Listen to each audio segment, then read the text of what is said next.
কুরআন ও হাদিসের আলোকে বিশ্ব নবী হজরত মুহাম্মদ সাল্লাল্লাহু আলাইহি ওয়াসাল্লাম এর জীবনী ও অলৌকিক ঘটনাবলী পাঠ ৯৭।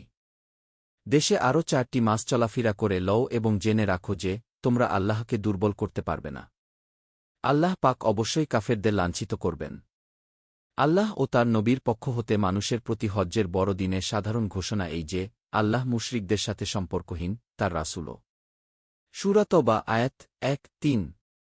উপরোক্ত আয়াতগুলো নাজিল হওয়ার পর সাহাবায়ে কেরাম কারিম হজরত নবী সাল্লাল্লাহু আলাইহি ওয়াসাল্লামের খেদমতে আরজ করলেন যে এ ভাষণটি হজরত আবু বকরের নিকট পাঠিয়ে দিন, তিনি তা হজের সময় সমবেত লোকদের শুনিয়ে দিবেন। হজরত রাসূল সাল্লাল্লাহু আলাইহি ওয়াসাল্লাম বলেন, এ গুরুত্বপূর্ণ ঘোষণাটি আমার পক্ষ হতে আমারই ঘরের ব্যক্তি দ্বারা প্রচারিত হওয়া উচিত। এ কারণে তিনি হজরত আলী রাদিয়াল্লাহু আনহুকে নির্দেশ দিলেন যে হজে উপস্থিত জনগণের সমাবেশে এ ঘোষণাটি শুনাবে এবং নিযুক্ত ৪টি কথাও ঘোষণা দিবে। ১. জান্নাতে এমন কোনো ব্যক্তি প্রবেশ করবে না যে দ্বীনকে কবুল করতে অস্বীকার করবে। ২. এ বছর পরে কোনো মুশরিক হজ্জ করার জন্য আসতে পারবে না। ৩. আল্লাহর ঘরের চারপাশে উলঙ্গ হয়ে তওয়াফ করা নিষিদ্ধ। ৪. যাদের সাথে নবীর সন্ধি চুক্তি আছে অর্থাৎ তা ভঙ্গ করার অপরাধ করেনি, তাদের চুক্তির মেয়াদ পর্যন্ত রক্ষা করা হবে। এরপর ১০ম হিজরির অধিকাংশ সময় হজরত বিভিন্ন স্থানে প্রচারক পাঠাতে এবং বিভিন্ন গোত্রের প্রতিনিধিদেরকে গ্রহণ করতে ব্যস্ত রইলেন। অনুগত দেশ ও গোত্রদের নিকট হতে কর আদায় করার ব্যবস্থাও তিনি করলেন। এভাবে ১০ম হিজরি শেষ হয়ে এল, আবার হজ্জের সময় এসে পড়ল। হজরত এবার হজ করতে যাবেন বলে নিয়ত করলেন। জিলকদ মাসের শেষেই তার এ অভিপ্রায়ের কথা প্রকাশ্যে ঘোষণা করে দেয়া হল। সাথে সাথে একটা তুমুল উৎসাহ ও উদ্দীপনা সৃষ্টি হল। দলে দলে মুসলমানরা হজরতের সাথে হজ করার মানসে মক্কায় যাবার জন্য প্রস্তুত হতে লাগলেন। হজরত রাসূল সাল্লাল্লাহু আলাইহি ওয়াসাল্লাম এবার তার বিবিদেরকেও সাথে নিয়ে চললেন। এ হজই তার জীবনের শেষ হজ, কাজেই তা বিদায় হজ নামে পরিচিত। জিলকদের ৫ তারিখ অসংখ্য নরনারীর মহাসমারোহে যাত্রা করলেন। একত্ব ও সাম্যের সে কি মোহনীয় চিত্র! ইতর ভদ্র, ধনীদরিদ্র, আমির গোলাম সকলেই আজ সমান, সকলেরই আজ একই পোশাক, একই বাণী, একই স্বপ্ন, একই আশা, একই ধ্যান, একই ধারণা, একই লক্ষ্য, একই বাসনা। মানুষ মাত্রেই যে এক আদমের সন্তান, বৈচিত্র্যের মধ্য দিয়েও এ সত্য আজ যেন সম্পূর্ণরূপে ফুটে উঠেছে। পথে অসংখ্য মুসলমান এ হজে যোগদান করলেন। প্রায় ২ লক্ষ মুসলমান সাথে নিয়ে হজরত রাসূল সাল্লাল্লাহু আলাইহি ওয়াসাল্লাম জিলহজ মাসের ৫ তারিখ মক্কা শরীফ উপনীত হলেন। কাবা ঘর দেখে তিনি দুহাত তুলে মুনাজাত করলেন, ইয়া আল্লাহ! এ গৃহকে চিরকল্যাণ ও চিরমহিয়ান করো এবং যারাই এখানে হজ করতে আসবে তাদের সুখ শান্তি ও মান মর্যাদা বৃদ্ধি করো।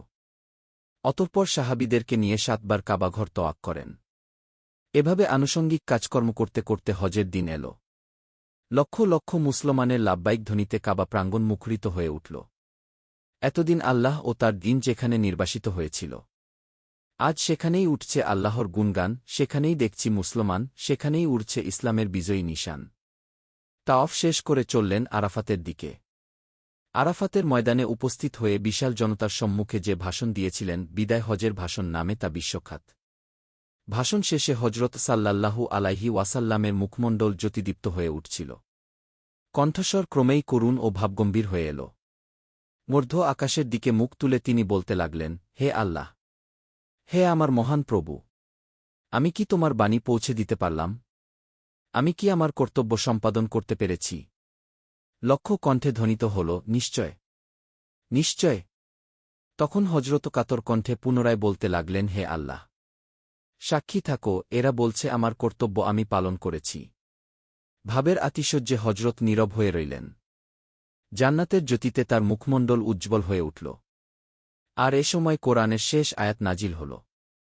উচ্চারণ: আল ইয়াউমা আকমালতু লাকুম দিনাকুম ওয়া আতামামতু আলাইকুম নিমাতি ওরাদিতু লাকুমুল ইসলামা দীনা।